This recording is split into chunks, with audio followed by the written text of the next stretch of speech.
অল্প বহরের কাপড় দিয়ে সম্পূর্ণ ঘেরে কুচি দিয়ে বা কল্লি বা সালোয়ারের লুজ বাড়িয়ে একটি সাধারণ কুচি সালোয়ার যাদের বডি 40 ইঞ্চির উপরে তাদের জন্য কিভাবে তৈরি করতে হবে এই ভিডিওতে আপনাকে আমি শিখিয়ে দেবো। নেক্সট টাইম থেকে যেন আপনি যে কোনো সাইজের বডির জন্য সাধারণ কুচি সালোয়ার অনেকগুলো কুচি দিয়ে আপনি তৈরি করতে পারেন। আশা করি এই ভিডিও থেকে আপনি সঠিক নিয়মটি শিখতে পারবেন। দেখুন কত সুন্দর হয়েছে, সম্পূর্ণ ঘেরে কিন্তু আমি কুচি দিয়ে এই সালোয়ারটি আপনাকে তৈরি শিখিয়ে দেবো এই ভিডিওতে, তাই একটু মনোযোগ দিয়ে দেখবেন।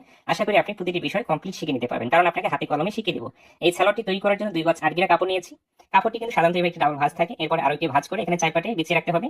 ফার্স্ট টাইমে আমরা কোমরের এইদিকে হাফ ইঞ্চি কাপড় রেখে সোজা করে একটি মার্জিন দেবো। কোমরের যে বেল্টটি আছে তাই না 6.5 ইঞ্চি দেবো, এই মার্জিন থেকে 6.5 ইঞ্চি ফিতা বাইরের দিকে রেখে এইভাবে 40 ইঞ্চিতে মার্জিন করতে হবে এবং 1.5 ইঞ্চি নিচে মুড়িয়ে সেলাই দেওয়ার জন্য এক্সট্রা কাপড় নিচ্ছি।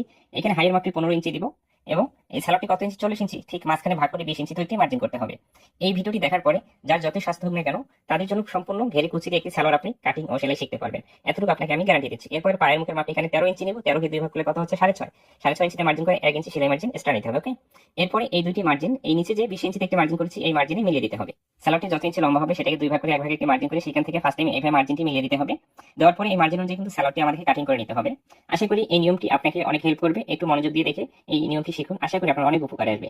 এরপর এখানে যে অবশিষ্ট কাপড় আছে এই কাপড় দিয়ে কিন্তু আপনি খুব সহজে ঘেরটি বাড়িয়ে নিতে পারবেন।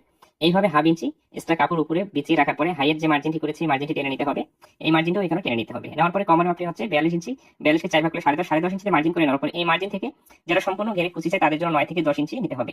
তারপরে ভিতরে 2.5 ইঞ্চিতে এবং 1 ইঞ্চি সেলাই মার্জিনের জন্য একটি মার্জিন করতে হবে, তাহলে হাইটি আমাদের 1.5 ইঞ্চি থাকবে, 1 ইঞ্চি সেলাই মার্জিন চলে যাবে। ওকে, নেওয়ার পরে আবার এই পায়ের যে মার্জিন দুটি টেনে নিয়েছি এই মার্জিন দুটির সাথে এই মার্জিনটিকে মিলিয়ে দিয়ে এই মার্জিন অনুযায়ী সুন্দর করে কাটিংটি করে নিতে হবে। ওকে, কাটিং করে নেওয়ার পরে এখন উপরের দিকে এই সোজা মার্জিন অনুযায়ী কাটিংটি করে নিতে হবে।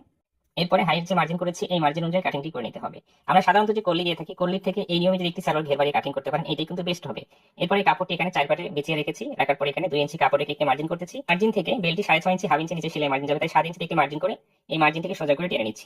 এরপর এখানে বেলের মাপটি নিতে হবে, কমরের মাপ যত ইঞ্চি আসবে তার সাথে 6 ইঞ্চি বা 5 ইঞ্চি যোগ করে সর্বমোট মাপটি অনুযায়ী এখানে বেলের মাপটি নিতে হবে। ওকে, এইভাবে দেখুন আমি বেলটি দেখিয়ে দিচ্ছি, এখানে 2টি পার্ট আছে তাই না। যাদের স্বাস্থ্য বেশি অল্প বহরের কাপড় দিয়ে এইভাবে একটি সাধারণ কুচি সালোয়ার আপনি কাটিং করে নিতে পারবেন। এই কল্লিগুলো বা এই পার্টগুলো কিভাবে জয়েন্টি দিতে হবে আমি দেখিয়ে দিচ্ছি। এখানে একটি পায়ের পার্ট নিয়েছি, একটি পায়ের পার্টে 2টি সাইডে এরকম করে 2টি পার্ট আমাদেরকে জয়েন্টি দিয়ে নিতে হবে। চলুন আমি সেলাই করে দেখাচ্ছি। ফার্স্ট টাইমে এইভাবে জয়েন্টি দিয়ে নিতে হবে। তো 2টি পায়ের পার্ট কিন্তু একই নিয়মে তৈরি করতে হবে, তাই একটি পায়ের পার্ট আপনাকে তৈরি করে দেখাচ্ছি। তো অপর সাইডেও আরেকটি পার্ট এইভাবে বিছিয়ে রেখে হাফ ইঞ্চি সেলাই মার্জিন রেখে জয়েন্টি আমাদেরকে দিতে হবে। এইভাবে জয়েন্টি দেওয়া কমপ্লিট হয়ে গেলে এখন আমরা কি করবো, এখানে কুচি দিতে হবে। কুচিগুলো দেখুন এভাবে সুন্দর করে সম্পূর্ণ অংশটিতে আমাদেরকে দিয়ে দিতে হবে। তো আপনারা যারা বাসায় কাজ করেন সম্পূর্ণ ঘেরে কুচি দিয়ে সাধারণ সালোয়ার অনেক তৈরি করতে চান পারেন, আপনি এই নিয়মটি ফলো করে তৈরি করতে পারবেন। ওকে, কুচি দেওয়া কমপ্লিট হয়ে গেলে পায়ের নিচে যে আমরা 1.5 ইঞ্চি এক্সট্রা কাপড় রেখেছি এই কাপড়টি 2টি ভাঁজ করে এইভাবে নিয়ে এখানে নিচে 5টি থেকে 6টি সেলাই দিতে পারেন। এখানে আপনার রুচি অনুযায়ী আপনি যে কোনো ডিজাইন করে নিতে পারেন, না হলে বক্রম দিয়েও সেলাই করে নিতে পারেন। আমি নরমালি আপনাকে সেলাইটি করে দেখাচ্ছি। আপনি যদি আমার ফেসবুক পেজে নতুন হয়ে থাকেন, আমার পরবর্তী ভিডিওগুলো নিয়মিত দেখতে চান, অবশ্যই পেজটিকে ফলো দিয়ে রাখতে হবে এবং ভিডিওটি ভালো লেগে থাকে লাইক ও কমেন্টের মাধ্যমে অবশ্যই আপনার মতামতটি জানিয়ে যাবেন। আর এই ভিডিওটি পরবর্তীতে আবার যদি আপনি দেখতে চান